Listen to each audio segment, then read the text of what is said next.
Toward the start of the film, we are shown Hannah and her husband. They were going to meet Hannah's husband's father since his father had called every one of his children. They were exceptionally glad to go there. Here, Hannah's husband tells her that it is my father's 75th birthday celebration, which is the reason. He has called everybody there and we will feel great meeting them. Hannah says that your father didn't call me yet. You are taking me. It is conceivable that you will feel bad. He answered, no, I have married you. If you are a similar part of this family, you must be there. Both reach out to their father's mansion, where Hannah's husband has three other siblings. The younger sister Kemi and the middle sister, everybody is satisfied to meet one another. Yet they are not happy with Hannah.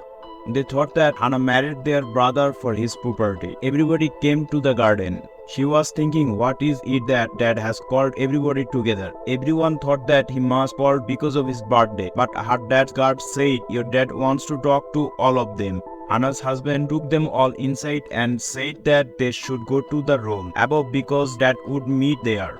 They all go to the room above and meet their dad. Their father tells them that I had installed the inter-security system so that no one can enter the house. The children are surprised to hear this. They ask why this is done. Their dad says that someone is going to come tonight who kill me and you those five protect me so that they cannot kill me. Hearing this, all the children are surprised and thinking about who will come. Dad tells them that I cannot tell you about this.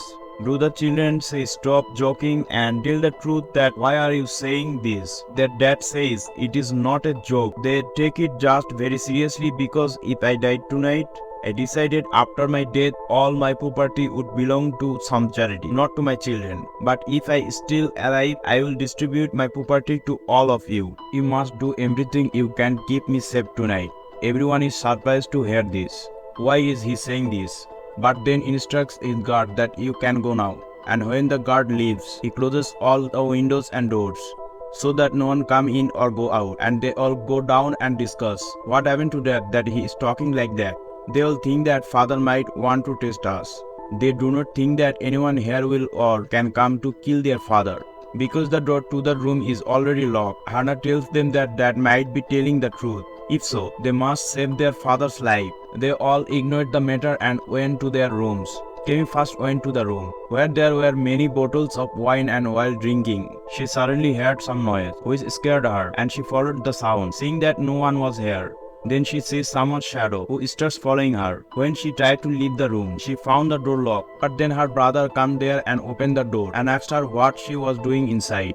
Kim says that maybe someone is down, but her brother says that no one is supposed to be down. Hannah's husband brings her to his father. His father says, I'm glad Hannah is here, but I do not consider her a member of my family yet, so told not to bring Hannah here. Hannah's husband replied, Hannah is part of our family. I married her. The scene changes. When Kemi's brother is playing pool, he is surprised to see that his glass suddenly falls, and he turns to see that all the balls to his pool are back together. He is again surprised to see this, and he wonders what is happening to me. Then his second sister comes and they both start talking. Kemi was getting bored, so she went to the swimming pool to take a shower, but when she turned on the camera, she saw someone standing behind her. When she looks back, there is no one there. She shouts whoever it is, comes out, but when she goes to check, then she sees no one is there. Kemi then goes into the swimming pool when suddenly a spirit grabs her and cuts her forehead, and the spirit throws her into the pool where she dies. Kemi's siblings were talking to each other about why their father was doing this and what was his plan. Then Hannah's husband comes there. Hannah's husband asks why they are talking bad about her father. Then they notice Kemi is not here, and when they go down to look for her, they find Kemi dead. They get scared seeing the dead body, and they wonder who did this. Kemi's brother says that she is our sister, so we cannot kill her. But we have one girl who is not from our family. Hearing this, Hannah's husband, her brother says, I cannot bear such an accusation against my wife, because she was always with me and she couldn't kill Kemi. They both said that all the doors of the house are closed. Then how can someone come here to kill her? So our suspicions on Hannah. Hannah must have killed her. When her father found out that his little daughter had been killed, then he came down and started crying in front of the girl's dead body and says that his death was very bad. Everyone asks who killed him, and the father tells them that there is a spirit in their house, the one who killed Kemi and took it from us. I made some deal with him due to which he is doing this. Hearing this, they were surprised and asked to tell them the holy matter. But their father doesn't tell the holy. Their father says that one of my daughters is dead, but now I will consider Hannah as my heir. Because of this, hearing that I am ready to give her a share of my property. Kemi's brother and sister are very angry and say, how can you do this? Then their father said that after my daughter's death, someone would have to give the property. So if you want to be rich, you have to keep me alive. Kemi's older brother takes a gun from his father's office for his safety and say, I will not spare him alive who killed my sister. The two siblings accuse Hannah. Again says that she killed Kemi, but Hannah says, I had a very good relationship with Kemi. I cannot even think of killing her. Hannah and her husband go downstairs and they do not see Kemi's body. They are surprised and they realize that there is someone here who will kill them. That's why they decided that both of us would run away from here. They try to break down the door but to no avail. Then her husband tells Hannah that we can go downstairs. Then he starts going down so they can get out. Kemi's sister looks at the painting and is also horrified to see it staring back at her. But then her brother comes there, clamps him down and says that I cannot go any extent to save Dad. I think Hannah and our brother are conspiring together so they can get rich and inherit Dad's estate, but neither of us will let it happen. As Hannah and her husband search for a way out of the house, they discover that everything is locked. Then Hannah's husband opens a lock saying there is an exit, telling Hannah to get out so she can go out and get help. But instead of getting out, she gets stuck there and Hannah sees something on the other side of the gate, which scares her and tells her husband that there is someone on the other side. He and Hannah begin to run away. As he was closing the door, he saw a demon in front of him and he got scared. They both run to locker before the demon can get to them, but Kemi's sibling closed the locker door. Seeing that they cannot come out, Hannah worries, if it gets below 0 degree here, we'll die. The oxygen level here is very low, so you have to get out of here at any cost. They both start trying to get out of there, but they fail. As Kemi's sister and brother approach, they hear someone's voice. When Kemi's sister steps forward, invisible forces below her into the air, and immediately that power took him home. Then when she regains consciousness, she finds himself in the room and to her surprise, she also sees the demon's footprints. She then looks at the Kemi's painting and sees blood. Approaching the painting, Kemi comes out of the painting. She is scared and Kemi vomiting on her. Meanwhile, Kemi's brother comes there and points a gun at her and tells her to stay away from her sister or I will shoot you. But she doesn't stop and shoots her. When Kemi disappears from there, he feels by mistake he's shooting her other sister and she dies.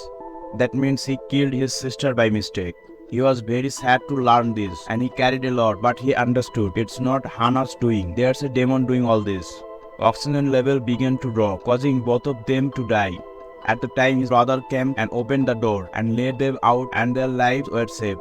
He tells them, you will not to believe what I have seen. I saw a demon and they say that we also saw a demon and they have to live here to save their lives. Kemi's brother says, I will try to distract the demon till you both find a way out of here. As they are about to leave, the demon attacked them, but they hid in a room. They find that there is a scared room behind the bookshelf, and when they open the room, they find many things related to demons. Hannah is surprised to see that they wondered what her father did when the demon come here. They find a demonic sign there with blood inside. Kemi's brother was looking for the demon when suddenly the demon appeared in front of him and he got scared and fell off balance. His bones were broken and his gun was far from him. Then the demon again takes the form of his other sister and comes before him and he sucks her blood. He dies and they hear noise and go there find him gone. Seeing this, realize that he too is dead. Then they start looking for a way out of there by any means. They go to father's room and ask him what he did. Because of this, all his siblings are dying.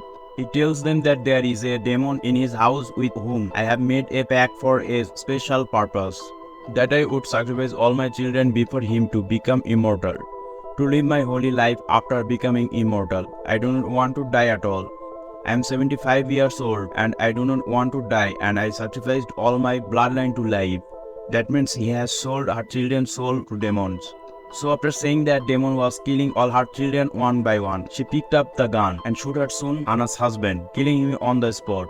Seeing this, Hannah gets very scared and completely breaks down, then goes to beat Hannah and says, "You are not my family, but you have to die."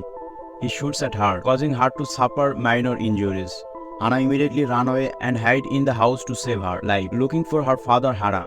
She reveals to him the secret that I was faking, that I consider you a part of my family. I can never make you a part of my family, even though I told my son that you do not deserve him. But I feel bad that he married you without listening to me. Hannah finds a gun there, picks it up and shoots her father, and then a piece of furniture falls on top of him, under which he gets stuck. Hannah tells him, "Your son and I have bought a birthday gift for you. We have not shown you that gift yet, but you are dying. I want to show you that gift." She showed the gift, an ultrasound image. She tells him that I am going to be a mother. The child is your son, your grandson, so it is your bloodline. It means you are not the last member of your family. This is the last member. So your bloodline does not have the right to live, which means in principle our unborn child will be immortal because our father is dying. The demon was also hearing this. The demon come to him and beat him. So the old man also died there. After that, Hannah comes out and looks at her husband's photo and starts crying emotionally. After a while it was morning and the old man's security guard was waiting for him in the car. He saw the father open the door, but his son's wife come out. His last streak of blood is on his stomach. This means Hannah owns all the property. After owning all the properties, she lives in the car, but she is very sad to lose her husband, which is where the story ends. If you like the video, please subscribe, like and share with your friends. Bye bye.